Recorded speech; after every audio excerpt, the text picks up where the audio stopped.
Welcome back. ನಾನು ನಿಮ್ಮ ಅನ್ವಿತಾ. ಇವತ್ತಿನ ರೆಸಿಪಿ ಶೇಂಗಾ ಚಟ್ನಿ ಪುಡಿ. ಫಸ್ಟ್ ಶೇಂಗಾನ ಹುರ್ಕೋಬೇಕು. ಫಸ್ಟ್ ತವಾದಲ್ಲೇ ಶೇಂಗಾ ಕುಡಿಬೇಕು.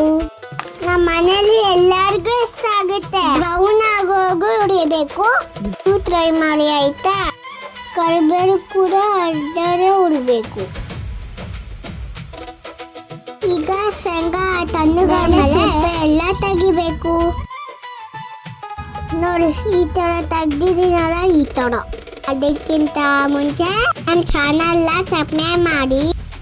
ಮಿಕ್ಸಿ ಜಾರ್ ತಗೊಂಡು ಅದಕ್ಕೆ ಶೇಂಗಾ ಹಾಕ್ತಿದ್ದೀನಿ.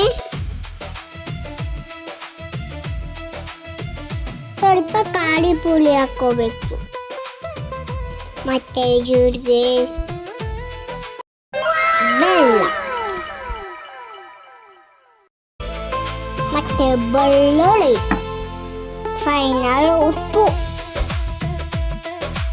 ಕುಕ್ಕರ್ಗೆ ಹಾಕೋಬೇಕು. ಈಗ ಮಿಕ್ಸಿ ಮಾಡ್ಕೊಂಡು ಬರೋಲ್ವಾ. ನೋಡಿ ಚಟ್ನಿ ಪುಡಿ ರೆಡಿ ಆಯಿತು.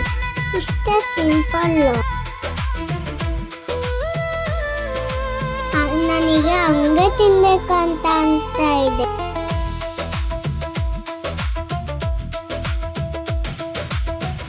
ನೋಡಿ ಫೈನಲ್ ಚಟ್ನಿ ಪುಡಿ ಆಗೋಯ್ತು.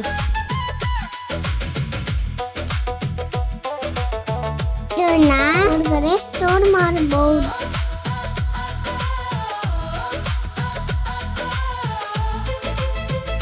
ಸ್ವಲ್ಪ ಚಟ್ನಿ ಪುಡಿ ಹಾಕೊಂಡು ಇದು ಹೆಂಗಿರುತ್ತೆ ಗೊತ್ತಾ?